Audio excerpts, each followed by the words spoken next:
మీరు మీ యొక్క కర్తాళ ధ్వనుల ద్వారా వారికి చాలా సంతోషం, బాగా విని ఆనందిస్తున్నాం అని మీ ద్వారా వారికి తెలిసిపోయింది. కానీ అమ్మవారి స్వరూపమైన వేప చెట్టు కూడా ఇందాక నుంచి అందరి ఆర్టిస్టులని ఆశీర్వదిస్తూనే ఉంది. చాలా థ్యాంక్ యూ అండి. చాలా దూరం నుంచి వచ్చారు. మేము ఫస్ట్ చెప్పంగానే ఇది ఎప్పుడంటే దాదాపు 7-8 నెలల క్రితమే నేను ఒక భగవద్గీత బుర్రకథలు కలిసినప్పుడు వారిని అడిగితే నాకు ఎంత సంతోషం వేసిందంటే, జనవరిలో ఫోన్ చేసినప్పుడు నాకు గుర్తుందండి మీరు చెప్పారు కదా February 19 అని చెప్పేసి. అది చాలా సంతోషమైన విషయం అండి. Just will take about 15 to 20 minutes అండి. మీరు కొద్దిగా ఇప్పుడు మనం ఇప్పుడు ఏంటంటే, ఇప్పుడు వీరు డాక్టర్ శ్రీకాంత్ గారు, మేడం ఏమో డాక్టర్ వారణాసి జ్యోత్స్న గారు, వారేమో డాక్టర్ రాజీవ్ గారు. ఇలాంటి డాక్టర్లు ఉంటే పేషెంట్లు ఉంటారా అండి? అసలు ఉండరు. అవసరం లేదు డాక్టర్ల దగ్గర పోవడం. డాక్టర్లే ప్రజల వద్దకు పాలనలాగా డాక్టర్లే మన దగ్గరకు వస్తున్నారు. మరి ఈ డాక్టర్లు ఎట్లాంటి వాళ్ళు అంటే, మామూలుగా అంటే ఇంజెక్షన్ ఇస్తే తగ్గుతాయి, మరి మానసిక జబ్బుల్ని నయం చేసే డాక్టర్లు వీళ్ళంతా. మరి టానిక్ అనుకోండి, ఇంజెక్షన్ అనుకోండి, మీరు ఏదన్నా అనుకోండి. వేప చెట్టు ఆకులు రాల్చడానికి కారణం ఆమె మాధుర్యానికి ఆ చేతిని భరించలేక వాటిని వదిలిపెట్టేసింది. గురుగారు మీకు అవకాశం ఇస్తున్నాను. ఏదో మాకు తోచినట్టు మేము చెప్పాము. Now I welcome Machiraju Venkataramanarao గారు. వీరేంటంటే కొంచెం నన్ను క్షమించాలి, ఈ వాట్సాప్ వాటిలో కొంచెం నాకు ఇంకా పరిచయం. ఇది వీరు కూడా ఒకసారి కృష్ణుడు మమ్మల్ని అందరినీ లింక్ చేస్తూ ఉంటాడు అనమాట. సో అది వ్యాన్ అనమాట. శ్రీకృష్ణ పరమాత్మ అంటే వైడ్ ఏరియా నెట్వర్క్ అనమాట. సో ఆ విధంగా కొద్దిగా 2 మంచి విషయాలు ఒక 10 నిమిషాలు చెప్తే మా భక్తులందరికీ, ఇప్పుడు భక్తి మార్గంలోకి వస్తాం కొంచెం సేపు. ఐ వెల్కమ్ వెంకటరమణారావు గారు. వాగీసాద్యాః సుమనసః సర్వార్థానాముపక్రమే యం నత్వా కృతకృత్యా స్యుః తం నమామి గజాననం. ఇప్పటి వరకు సంగీతంలో వాళ్ళాడినటువంటి మీకు ఈ సాహిత్యపరమైనటువంటి విషయాలు కూడా ఆసక్తి ఉండాలి. ఎందుకంటే భర్తృహరి ఒకసారి అన్నారు, సాహిత్య సంగీత కళావిహీన సాక్షాత్ పశు పుచ్చ విషాణహీన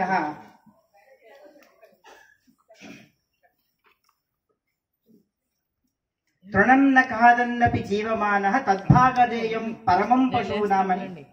ఎవరికైతే సంగీతం పట్ల సాహిత్యం పట్ల అభిరుచి ఉండదో వాళ్ళు ఆ తోక కొమ్ములు లేనటువంటి పశువుతో సమానం అండి. మరి అదేంటండి, పశువుతో ఎందుకు సమానం అయ్యారు? అది గడ్డి తింటుంది కదా అంటే, అది వాటి అదృష్టం, వీళ్ళు గడ్డి తినకపోవడం అన్నారు ఆయన. వీళ్ళు కూడా గడ్డి తినడం మొదలైతే పశువులు కూడా దొరకవు. కాబట్టి మనిషి అన్న తర్వాత సాహిత్యం పట్ల ఎలా ఉండాలో అభిలాష సంగీతం పట్ల అలాగే ఉండాలని చెప్పారు. కాబట్టి మీరు కూర్చోక తప్పదు. అయితే సాధారణంగా నేను సంస్కృత పురాణాలు అవి చదువుకున్నటువంటి వాడిని కాబట్టి మీకు ఎంతోసేపు కూర్చోబెట్టును. రామాయణంలో 18,000 శ్లోకాలు ఉన్నాయి, భారతంలో 1,25,000 శ్లోకాలే ఉన్నాయి, దేవీ భాగవతంలోనూ 18,000 ఉన్నాయి, కృష్ణ భాగవతంలోనూ 18,000 ఉన్నాయి. ఆ కాస్త ముచ్చట్లు చెప్పేసుకుని మీరు స్వామివారి అనుగ్రహం తీసేసుకుని అయితే అదే అదే అదే అదే వారు ముందరే 10 నిమిషాలని చెప్పేశారు. సూక్ష్మంలో మోక్షం. చాలా సంతోషం అండి. సత్కర్మణ ఫలం శాంతి సుఖం సమృద్ధ జీవనం వ్యాధి సంతాప దుఃఖాన్ని జాయంతే హీనకర్మణ. ఇలాంటి సత్కార్యాల వల్ల చాలా సంతోషంగా ఉంటుంది, సుఖంగా ఉంటుంది, సమృద్ధమైనటువంటి జీవనం ఉంటుంది. అదే హీనకర్మలు చేస్తూ ఉంటే వ్యాధి సంతాప దుఃఖాలు వాటంతటా వెనకాల వచ్చేస్తూ ఉంటాయిట. అయితే రామాయణం అంతా విన్న తర్వాత ఒక వ్యక్తి ఏ విధంగా దాన్ని అర్థం చేసుకోవాలి, 24,000 శ్లోకాల అర్థాన్ని ఒక్క నిమిషంలో చెప్తాను. రామాదివత్ వర్తితవ్యం న రావణాదివత్. రాముడిలాగే ఉండండి, రావణాసురుడిలా ఆలోచించకండి. అదేంటండి, రాముడిలా ఎందుకు ఉండాలి, రావణాసురుడిలా ఎందుకు ఉండకూడదు? ఏం చెయ్యాలో అది చేసినవాడు రాముడు, ఏం చెయ్యకూడదో అది కూడా చేసినవాడు రావణుడు. రావణుడు ఏం తక్కువ కాదు, చెయ్యవలసింది కూడా చేశాడు, కానీ చెయ్యకూడదు కూడా చేశాడు. కాబట్టి మనం అందరం రామాయణం అయిన తర్వాత అర్థం చేసుకోవాల్సింది ఏంటంటే, చెయ్యవలసిన పనులే చెయ్యాలి, చెయ్యకూడని పనులు ఎప్పటికీ చెయ్యకూడదు, చేయకూడదు, చేయకూడదు అని మనసుకి పదే పదే చెప్పుకుంటూ ఉండాలి. అందుకోసం రామనామం, అందుకోసం రామ రామ రామ రామ అంటుంటే ఈ చెడు ఆలోచనలన్నీ పోతాం పోతాం పోతాం పోతాం అంటుంటాయి అన్నమాట. కాబట్టి రామాయణం 24,000 శ్లోకాలు అవగొట్టేసేయండి, కంగారు పడకండి. ఇంకా 1,25,000 శ్లోకాలకు వస్తున్నాను. దృశ్యం సర్వం నశ్యం, దృశ్యం సర్వం నశ్యం. కంటికి కనిపించేది ఏదైతే ఉందో అదంతా ఎప్పటికైనా నశించిపోయేదే, శాశ్వతమైనటువంటిది కాదు. మరి పాండవులకి కౌరవులకి దేని గురించి యుద్ధం జరిగింది? ఒక ఊరి గురించో, దేశం గురించో, రాష్ట్రం గురించో. అవి ఎక్కడున్నాయి? ఇక్కడే ఉన్నాయి. వారు ఎక్కడున్నారు? ఇక్కడ లేరు. అంటే మనం రోజు ఉదయం లేచిన దగ్గర నుంచి పడుకునే దాని వరకు ఎంతో మందితో ఎన్నో వ్యవహారాల్లో పాల్గొంటూ ఉంటాం. కొంతమందిని బాధ పెడుతూ ఉంటాం, కొంతమంది వలన మనం బాధపడుతూ ఉంటాం. ఇలా జరిగిపోతూ ఉంటుంది. అది కూడా మర్నాడు పొద్దున్న వస్తే లేదు, నిన్న వెళ్ళిపోయింది, ఆ కార్యక్రమం అంతా అయిపోయింది నిన్న, ఇవాళ మళ్ళీ మామూలు నూతన ఉత్సాహం. కాబట్టి పరోపకార పుణ్యాయ పాపాయ పరపీడనం. మనం ఇతరులకి సహాయం చేస్తే అదే పుణ్యము, భగవంతుడు అదే స్వీకరిస్తాడు. మన ఇతరులకి పాపం చేస్తే అదే మనకి వినాశ కారణమవుతుంది. కాబట్టి ఇతరులకి పీడ కలిగించకూడదు, అది పాప కారణమవుతుంది. ఇతరులకి సహాయపడాలి, అది పుణ్యకార్యం అవుతుందని వ్యాసుల వారు సాక్షాత్తుగా 1,25,000 శ్లోకాన్ని వారే ఆ శ్లోకంలో చెప్పారు. పరోపకార పుణ్యాయ పాపాయ పరపీడనం. నేను చెప్పదలుచుకుంది ఈ 1,25,000 శ్లోకాల్లో ఇదేనండి అని స్పష్టంగా చెప్పారు. కాబట్టి మనకి దేన్ని ఉద్దేశించి మనం గొడవలు పడదాం అనుకుంటున్నామో ఇతరులతో, అవి ఏవి ఉండేవి కాదు. కాబట్టి ఎవరితోనూ గొడవలు పడకూడదు. తల్లిదండ్రుల్ని గౌరవించాలి, తల్లిదండ్రులు సేవ చేసుకోవాలి, అత్తమామల సేవలు చేసుకోవాలి. ఉన్నంతలో నలుగురికి సహాయపడుతూ, అంటే ముందర ఇంట్లో వాళ్ళని ఉద్ధరిస్తే తర్వాత బయట వాళ్ళ సంగతి ఆలోచించవచ్చు. కాబట్టి ఎవరికి వాళ్ళు ముందర ఇళ్లలో ఉండేటువంటి వాళ్ళకి సేవ చేయాలి. ఆ తర్వాత దేశాన్ని ఉద్ధరించడం ఎలాగో తర్వాత అదే వచ్చేస్తుంది ఆటోమేటిక్గా. కాబట్టి భారతాన్ని నుంచి మనం నేర్చుకోవాల్సింది, మనతో వచ్చేది ఇక్కడిదేది కాదు, మనం చేసుకునేటటువంటి సేవే. భగవద్గీతలో కూడా చెప్తాడు, లోకము సంతోషిస్తే నేను సంతోషిస్తాను, ప్రజలు సంతోషిస్తే నేను సంతోషిస్తాను, నీ ఇంటిల్లిపాది సంతోషిస్తే నేను సంతోషిస్తాను అంటున్నాడు. అంటే నేను వేరు ప్రజలు వేరు అని ఆయన భావం కాదు. మానవ సేవే మాధవ సేవ అవుతుంది, మానవ రూపంలో నేను దాన్ని స్వీకరిస్తాను అని చెప్పి పరమాత్మ చెప్తున్నాడు. రాముడు లక్ష్మణుడు, రాముడు దేవుడు, లక్ష్మణుడు రాముడికి సాక్షాత్తుగా సేవకుడయ్యాడు. భరతుడు కూడా రాముడికి సేవకుడే, కానీ ఎలా సేవ చేశాడు? ప్రజాసేవ చేశాడు. రాముడు లేని సమయంలో ప్రజలకు సేవ చేశాడు. ఇప్పుడు ఎవరిష్టం రాముడికి? భరతుడి ఇష్టమా, లక్ష్మణుడి ఇష్టమా అంటే ఇద్దరూ ఒకటే. ప్రజలకి సేవ చేసిన భరతుడు నాకు ఒకటే, నాకే సేవ చేసినటువంటి నా తమ్ముడు లక్ష్మణుడు ఒక్కటే. కాబట్టి ప్రజలు వేరు, భగవంతుడు వేరు కాదు. ప్రజలకి అంటే మన తోటి ఎవరైతే ఉంటున్నారో వాళ్ళందరికీ మనం సహకరించడమే భగవంతుడిని సంతృప్తి పరచడం అని చెప్పి ఈ భారతం వల్ల మనకి తెలుస్తుంది. భగవద్గీత కూడా ఆ భారతంలోదే కాబట్టి ఆ విషయాన్ని కూడా ఇక్కడ ముచ్చరించుకోవడం జరిగింది. 1,25,000 శ్లోకాలు సమాప్తం. దేవీ భాగవతం 18,000 శ్లోకాలు. చూద్దాం ఎంతసేపు కూర్చుంటారు. 18,000 శ్లోకాలు అంటారు కదా, అంటే ఏం లేదండి, ఒక్క ముక్క. అమ్మ దయ ఉందా అన్నీ ఉన్నట్టే, అమ్మ దయ ఉంటే అన్నీ ఉన్నట్టే. అదేంటండి అమ్మ దయ ఎలా కలుగుతుంది అంటే, నీకేమైనా ఇప్పుడు నేర్పాలా నేను? నువ్వు పుట్టినప్పుడే ఏడ్చావు పాల కోసం, అమ్మ ఏం చేసింది? పాలిచ్చింది. ఎంత పెద్దవాడు అయ్యావు నువ్వు. కాబట్టి అమ్మని ఎలాగా ఏడ్చి సాధించుకోవాలో నీకు నేను నేర్పించక్కర్లేదు. ఎలా పరితపించాలో అమ్మ గురించి. అమ్మ ఎప్పుడు సంతోషిస్తుందండి? నలుగురు వచ్చి నీ గురించి మెచ్చుకున్నప్పుడు సంతోషిస్తుంది. నలుగురు ఎప్పుడు మెచ్చుకుంటారండి? నువ్వు మంచి పనులు చేసినప్పుడు మెచ్చుకుంటారు. నలుగురు ఎప్పుడు తిడతారండి? నువ్వు చెడ్డ పనులు చేసినప్పుడు తిడతారు. కాబట్టి నలుగురితో మంచిగా ఉండి తల్లికి సంతోషాన్ని కలిగిస్తే ఆ తల్లి నీకు ఇది లేదు అనేటువంటిది లేకుండా నిన్ను ఆశీర్వదిస్తుంది అనడంలో సందేహము ఏమాత్రమూ లేదు. కాబట్టి తల్లి దయ ఉంటే అన్నీ ఉన్నట్టే. అది దేవీ భాగవతం మనకి చెప్పేటటువంటిది. ఇంకా ఆఖరికి కృష్ణ భాగవతం గురించి అడిగితే అది కూడా 18,000 శ్లోకాలని చెప్పాను కదండి. ఇందాక చెప్పినట్టుగా ఒకే ఒక ముక్క భజ గోవిందం. పొరపాటు 2 ముక్కలు చెప్పినట్టున్నాను. భజ గోవిందం. అదేంటండి భజ గోవిందమా?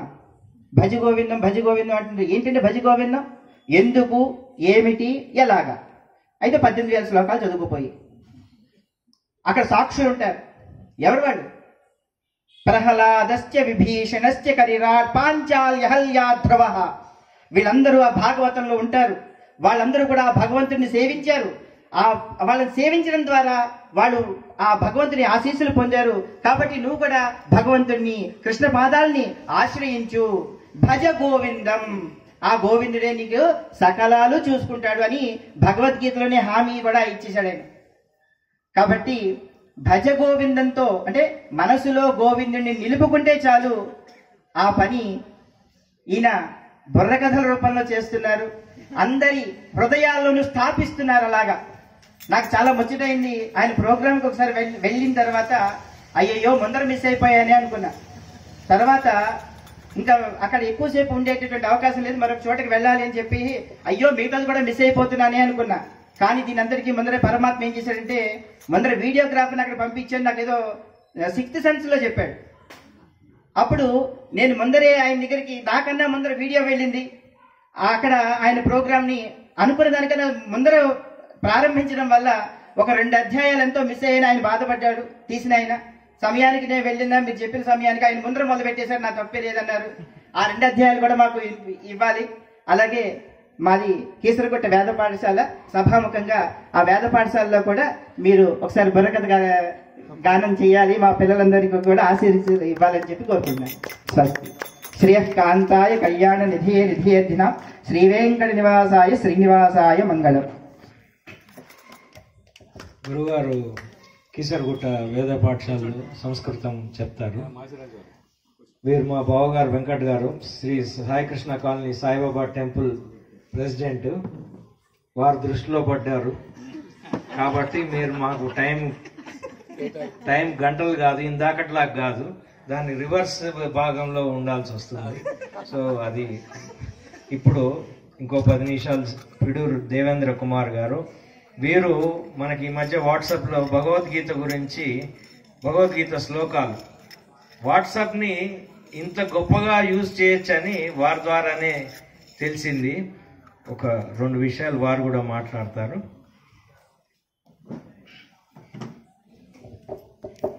సభకు నమస్కారం అండి. నా పేరు దేవేంద్ర కుమార్. నా ఉద్దేశం కూడా కృష్ణ పరమాత్మ దయవల్లనే మేమిద్దరము ఆ రోజు భగవద్గీత కార్యక్రమానికి వెళ్లాల్సి వచ్చింది. వెళ్ళాము.